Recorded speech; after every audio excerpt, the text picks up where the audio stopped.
The divine is telling all of us and all humans on the planet, you are always with me, and everything I have is yours. And so the question is, am I holding myself back by anger and by resentment and by judging my sisters and my brothers in whatever capacity? It could be your family, it could be the world, it could be workplace, but am I holding myself back from being embraced fully by all the love in the universe, by allowing myself to feel anger and to feel resentment? And I think this is a really honest question to ask ourselves right now. It's a very spiritually appropriate question to ask ourselves right now. It's observable that there's a lot of anger and resentment circulating in the world.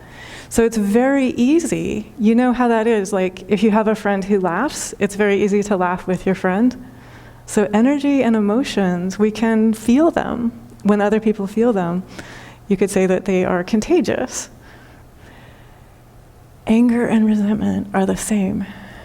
And so if you are aware of other people's anger and resentment, practice scrupulous self-love and discernment.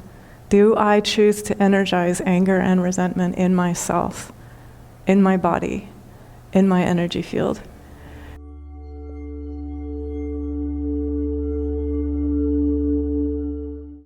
Good morning, welcome, 1,000 welcomes. And we are meditating today on the topic, how to feel connected, go from fight to light. So that's a phrase from Swami Nityananda, and I'll just share what he says with you. He says, overcome the impulse to fight by replacing it with the impulse to realize the light. Go from fight to light. And so for each of us, he's not, I want to be really clear about this, he's not talking about non-action. He's talking about non-reaction. And so he's saying, if you have a tendency or a temptation to judge, just ask yourself, to what degree have I been practicing judgment over the past week? He says that's actually an indicator that I'm trying to control life, that I think I can do better than God is doing. Yipes! And so just notice, over the last week, we've been asking ourselves once a week, to what degree, like what percentage of the time have I been in contact with whatever my name for my highest good is? So that might be pure awareness, it might be pure love, it might be God, by whatever name you would call highest good. It might be the source, it might be your true self, it might be the energy of divine peace, divine wholeness, divine perfection. Just if you look back over your last week, what percentage of the time have I been in contact with that? And then what percentage of the time have I been looking to the world to do for me what only the source can do for me? And so I know if I've been doing that because I feel distracted and I feel anxious and I feel fear and I feel worry, I feel anger, I feel resentment, I feel lack, I feel like there's not enough of whatever it is. And so just kind of notice. And then the beautiful truth is, and I'll start to share a scriptural teaching, this is from the Bhagavad Gita.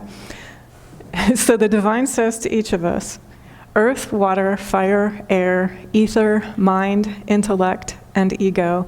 Thus, my manifesting nature is divided eightfold. So we can meditate on this for the rest of our lives. That means the mind of each of us is part of the manifesting power of the divine. The thoughts I am thinking are part of the manifesting power of the divine. The words I am speaking are part of the manifesting power of the divine. That is awesome spiritual power to realize that. And as soon as you realize it, there's also a responsibility that comes with it, because you get to say, is what I am thinking what I would like to see projected in time and space? Is what I am feeling with my human emotional self what I would like to create more of? And if not, then what I'm invited to do is to love myself so much that I lay down judgment, I lay down anger, I lay down resentment, I lay down any feelings of anxiousness or worry or feeling cut off, feeling not enough, and just drop by drop. The Buddha says, drop by drop, the bucket is full. And so drop by drop, I choose peace, I choose kindness, I choose to be aware there is an all-pervading perfection everywhere, always. That's another way to ask our question. To what extent, what percentage of the time have I been aware of the all-pervading perfection? Always. And please remember, so the divine says that the mind, intellect, and ego are part of the manifesting power of the divine. So there's a tremendous gift, a tremendous beauty, a tremendous spiritual power, but also then a tremendous responsibility as soon as we realize that. Am I focusing on what I would love to experience more of? And if not, may I love myself and the divine so much that I take any energy that I've been directing towards anger or resentment or judgment, and I transform it into understanding and into compassion, into love. So I'm about to share the story. It's often referred to as the story of the prodigal son. And I know it's a classic, I know we've all heard it, but I was meditating on it this week and just tears were rolling down my cheeks because the spiritual truths that it shares are so timeless and so appropriate for everyone to consider right now. So the way that the yogis look at scriptural teachings, they say that they carry spiritual truth. And so what that means is that some people who are listening will identify as Christians, perfect if so. Some people will not identify as Christians, also perfect if so. For anyone, however you identify, each of these characters is an aspect of your own being. And so the question for me and for all listeners is, to what extent am I acting as each of these characters are acting? So listen with that inner awareness. Jesus continued, "There was a man who had 2 sons. The younger one said to his father, 'Father, give me my share of the estate.' So he divided his property between them. Not long after that, the younger son got together all he had, set off for a distant country, and there squandered his wealth in wild living. After he had spent everything, there was a severe famine in that whole country, and he began to be in need. So he went and hired himself out to a citizen of that country who sent him to his fields to feed pigs. He longed to fill his stomach with the pods that the pigs were eating, but no one gave him anything. When he came to his senses, he said, 'How many of my father's hired servants have food to spare, and here I am starving to death? I will set out and go back to my father and say to him, Father, I have sinned against heaven and against you. I am no longer worthy to be called your son. Make me like one of your hired servants.' So he got up and went to his father." This is how much the divine loves us. And this is one of the reasons why I was weeping. But while he was still a long way off, his father saw him and was filled with compassion for him. He ran to his son, threw his arms around him, and kissed him. The son said to him, "Father, I have sinned against heaven and against you. I am no longer worthy to be called your son." But the father said to his servants, "Quick, bring the best robe and put it on him. Put a ring on his finger and sandals on his feet. Bring the fattened calf and kill it. Let's have a feast and celebrate. For this son of mine was dead and is alive again. He was lost and is found." So they began to celebrate. So just a couple of things. The story goes on. I'm going to come back to the continuation of the story. The story of the prodigal son is he feels separate from the source. And he goes out and he asks the world to do for him what the world can never do. The world can never provide lasting, permanent happiness. It cannot do it. But the moment that we return to our senses and return to the source, then all the beauty and goodness of life comes to us. And so do you see the difference? Like what he does when he comes back to the Father and the Father runs to embrace him, that is what happens. The moment that we turn to the divine turns to us and takes 1,000 steps toward us as we take 1 step towards the divine. There's no judgment. There's no recrimination. There's no, what have you been doing? What's wrong with you? You are so miserable. You are so wretched. You're so late. There's just love. There's just an embrace. There's just understanding. There is just, I give you a robe. I hold you in all of the beauty and goodness eternally and in time and space. I put a ring on your finger, all of the beauty and goodness eternally and in time and space. We're going to have a feast. So as soon as we connect with the source, then we're connected with what's eternal, And we're free to enjoy the deliciousness of life, the beauty and goodness of life. If we disconnect from the source and we think, well, if I have other people's approval, or if I just have this sensory pleasure or joy or satisfaction, or if I can just control or manipulate this situation or this person, or force this to happen in this particular way, then I'll be happy. And the story says, never. That will be like trying to eat dry husks. That is how delicious and satisfying that option is. And yet, this is a story for all of us. Every human, at least now and then, has thought, well, if I only have this from the world, then I'll feel better. If I only get these people to like me or to agree with me, then I'll feel better. If I only can change these outer circumstances or conditions, or only have this sensory pleasure or joy or satisfaction or fulfillment, then I'll feel better. We know how that lasts. It's like 5 seconds of satisfaction, right? I see people nodding and laughing. It's the 5-second satisfaction rule. And then you're like, well, maybe if I try something else. And we know, like in the Buddhist tradition, that's referred to as the hungry ghost. Like you can never fill that gaping hole within yourself if you're looking to the world, if you're looking to the realm of duality. But the moment you return to the source, then all the beauty and goodness of life, the very best of life, eternally and in time and space, flows to you. So do you understand, like the divine doesn't withhold love from any. It doesn't judge the son who has squandered his birthright. It just says, I love you. I love you. Welcome home. And so to allow yourself to be really fully held and loved by the source, allow yourself to be really fully held and welcomed home, and then notice, and so this is where we get to start asking ourselves, am I allowing myself to be fully in contact with the source? Am I allowing myself to be fully held by limitless love? Limitless love loves to bestow all the very best on me, eternally and in time and space. And then there's a continual ongoing flow of happiness, a continual ongoing flow of all the very best in life, eternally and in time and space. So just remember, the order is go to the source first, and then you enjoy. Like you can see in this particular story, I was smiling to myself. I've seen a number of videos about rescue pigs and how adorable rescue pigs are. Super smart, adorable, funny, hilarious. They have a lot of personality. And yet in this story, it's a metaphor for kind of like forgetting your true nature, right? And so you can keep your sense of humor and enjoy that even the pigs are permeated by the divine as soon as you return to source consciousness. Even those pods are permeated by the divine as soon as you return to source consciousness. And so for each of us, again, it is, to what degree am I asking duality to do for me what duality can never do for me?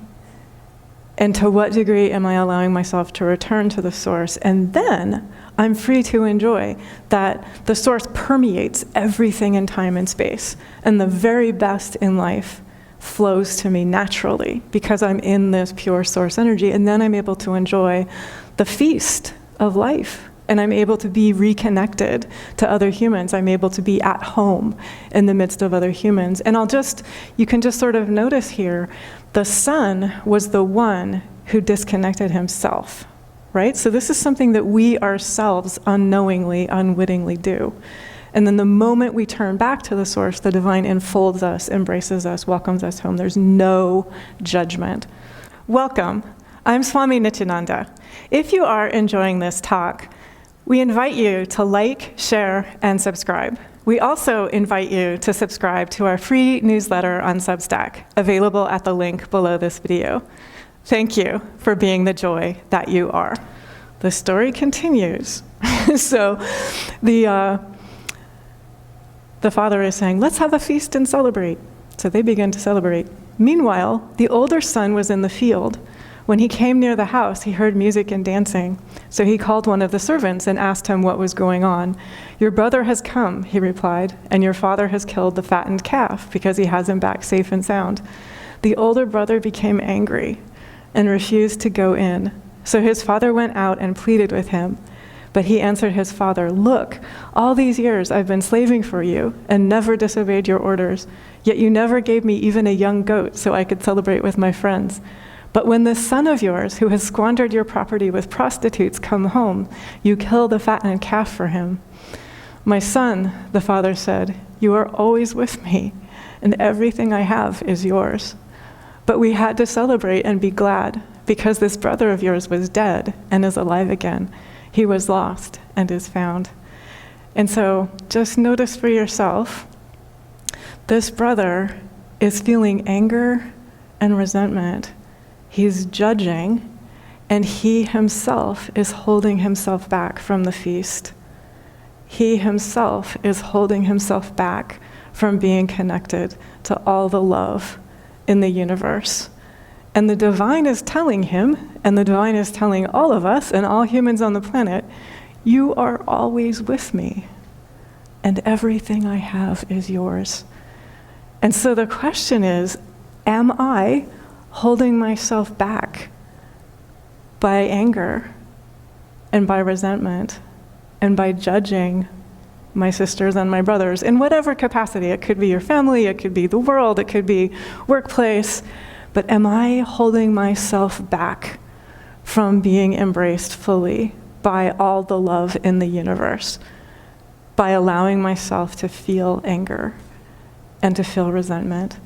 And I think this is a really honest question to ask ourselves right now. It's a very spiritually appropriate question to ask ourselves right now. It's observable that there's a lot of anger and resentment circulating in the world. So it's very easy. You know how that is. Like, if you have a friend who laughs, it's very easy to laugh with your friend. So energy and emotions, we can feel them when other people feel them. You could say that they are contagious. Anger and resentment are the same. And so if you are aware of other people's anger and resentment, practice scrupulous self-love and discernment. Do I choose to energize anger and resentment in myself, in my body, in my energy field? Because what this story says is, if I do that, I'm holding myself separate and apart from the divine. The nature of divine love is to welcome with non-judgment, independent of what the human behavior has been. And you can see, like, the story is not exactly endorsing the thinking or behavior of the younger son, but it's also very cautioning about the thinking and behavior of the older son. And so for each of us to just say, to what extent am I asking duality to fulfill what duality can never fulfill, and to what extent am I judging? And remember back that core Swami Shankarananda teaching, if I'm judging, I am saying I can do it better than God. And if I'm judging, I am trying to control other people, situations, the world. I'm trying to control life. What this teaching says is, the divine is saying to each of us, you are always with me. Everything I have is yours. And so I would like, we have a little bit of time still to keep meditating, I would like us to open and allow ourselves to feel the directness of that invitation, that reality. You are always with me, and everything I have is yours. And this is, I turn within, and I allow the source within me to help me connect with the very best in life, eternally and in time and space. And I allow, I open, I receive the very best in life, eternally and in time and space. And then I also, like this older brother has lack consciousness, because he's thinking, like, if something is there for my younger brother, that means I'm going to get less, right? So to let go of lack consciousness and to go back to source consciousness, which is also abundance consciousness. You are with me, and everything I have is yours. So I open, and I allow, and I let myself receive all the very best in life, and then it will also flow to me in time and space. And ways in which I can unintentionally block that are if I'm judging, if I'm trying to control, if I'm doing anything other than opening and listening quietly to the divine and asking the divine, what would be most of service? How may I share boundless love? How may I share light? And then there will be action. Of course there will be action, but it'll be action and not reaction. So light will be sharing through you. And even if you end up actually having the same conversation or doing the same tasks, the energy and the results, like what is able to share through you, will transform. So I have a couple of stories. I like to share true stories about humans who are living the teachings of truth. And so this is, I think I'll share a story from one person and then probably have time to share a story from another.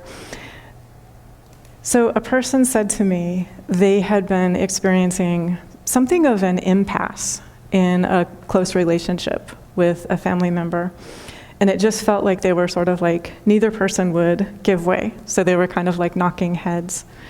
And then I asked the person, what's the most important thing to you in your relationship with this one? And they said, love. And so I said, okay, please meditate on love.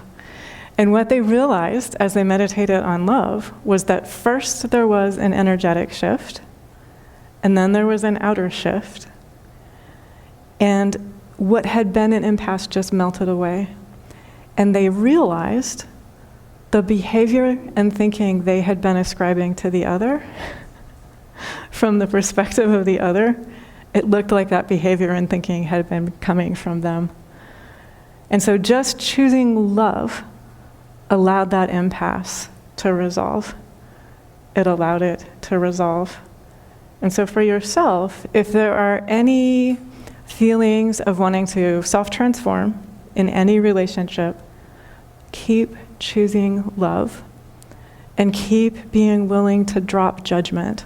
That is what that person did. They dropped judgment. And what they then realized was the same behavior I thought I was seeing in them, they thought they were seeing in me. And so the two of them were actually serving as mirrors to each other. And as soon as the person started focusing on love, the other was able to mirror love back to them.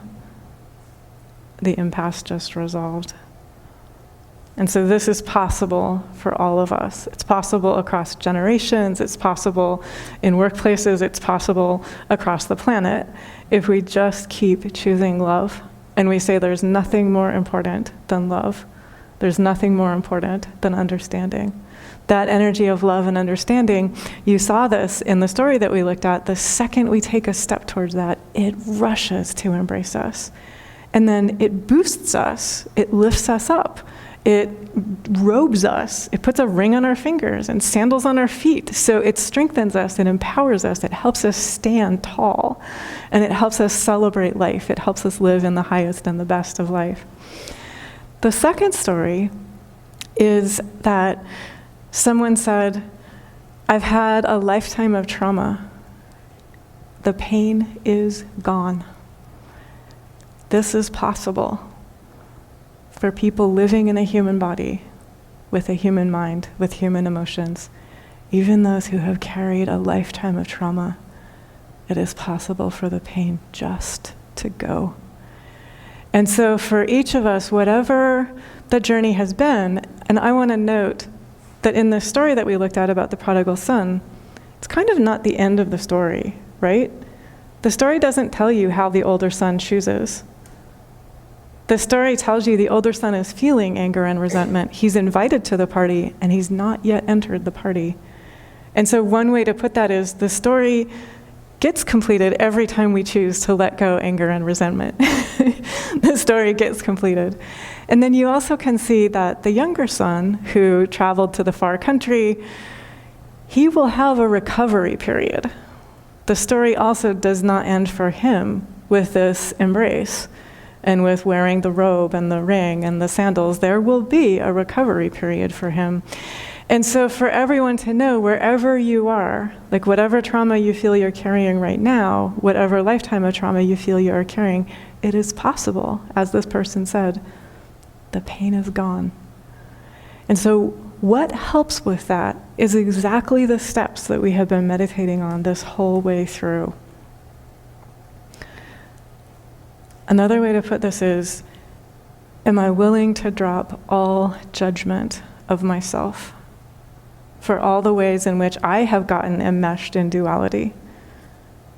Am I willing to drop judgment for all the ways that I see others enmeshed in duality?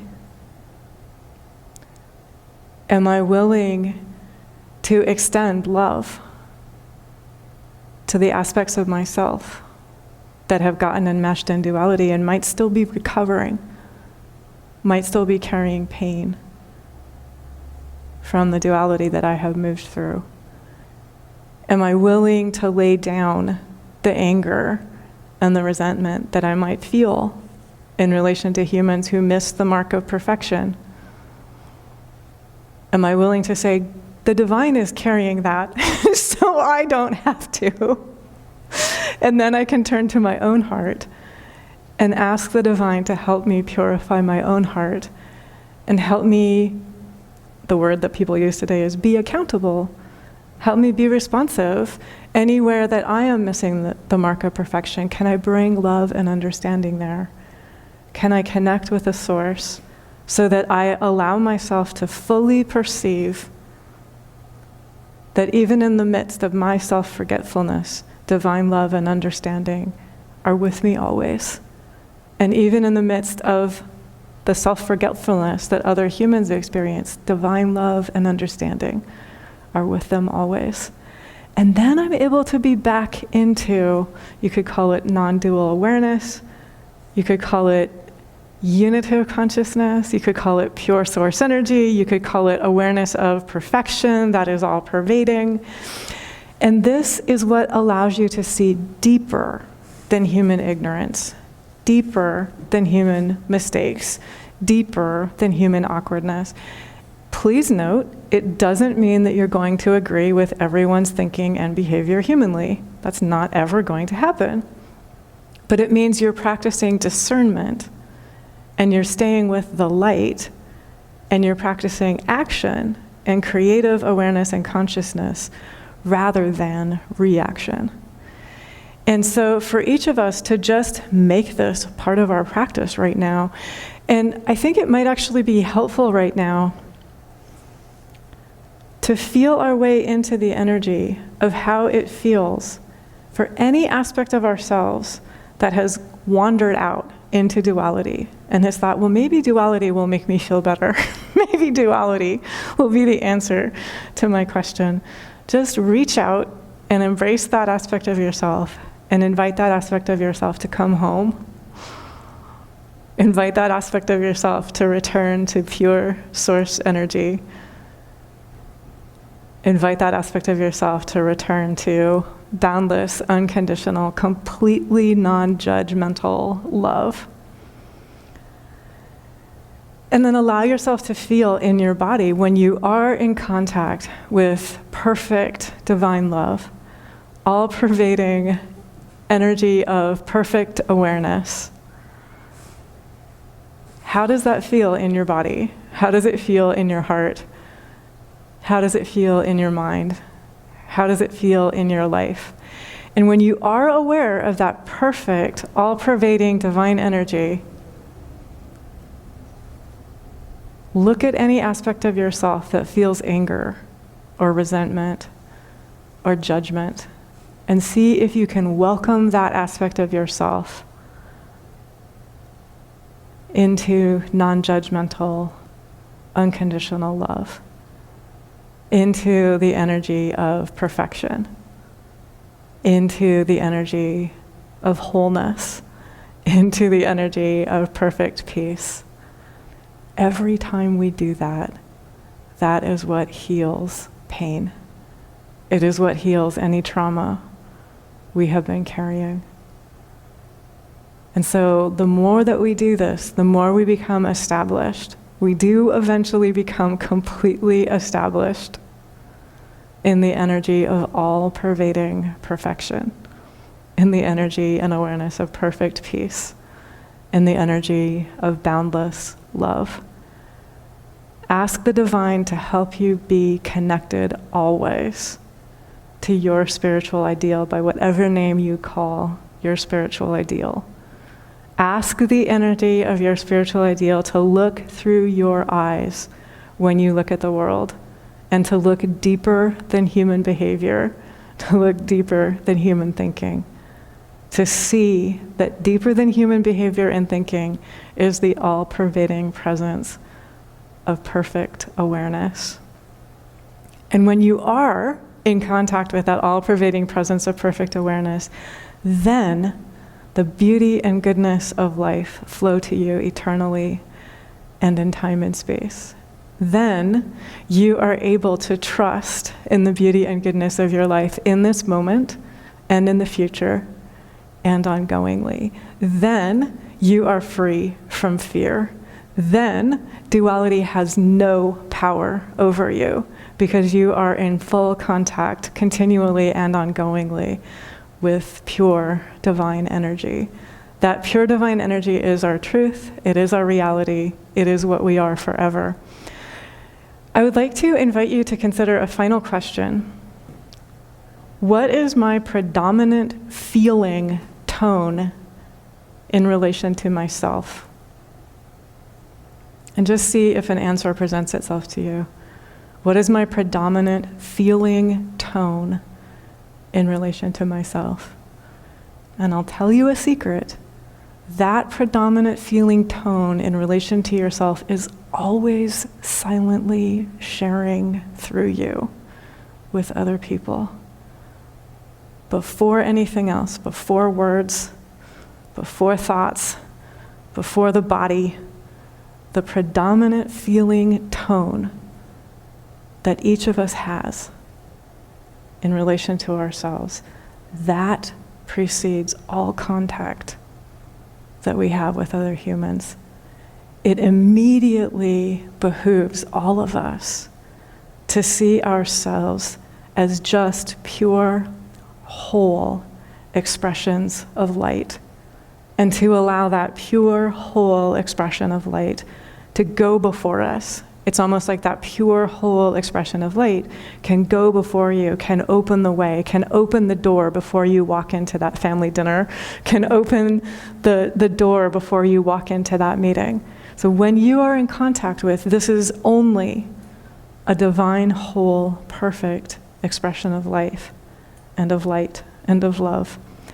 That is what is broadcasting through you. Conversely, if you are focusing on struggle or resistance or fighting or resentment or anger or judgment or your mistakes, that is what will broadcast through you. And so it is immediately a beautiful gift to give ourselves and to give everyone else on the planet, to love ourselves so much that we simply remember, I am a child of light. I am whole. Perfect awareness is here. Every other person on the planet, no matter what they have done or are doing, they are a child of light. Perfect awareness and wholeness is with them. And do you see what happens then? You're no longer interacting with other people on the level of personality, on the level of mind, on the level of ego, on the level of opinion, on the level of any human identity category. You are light interacting with light. You are perfect awareness interacting with perfect awareness. And then you live in a world of light. You live in a world of perfect awareness. And so this right here, this is a crux. It is one of the ways that we can create a world we love, just simply by shifting our understanding that each of us is always a child of perfect light and perfect awareness, and so is everyone else on the planet. And remember, that radiates out through the universe anytime we connect with that. Thank God, and God bless us all.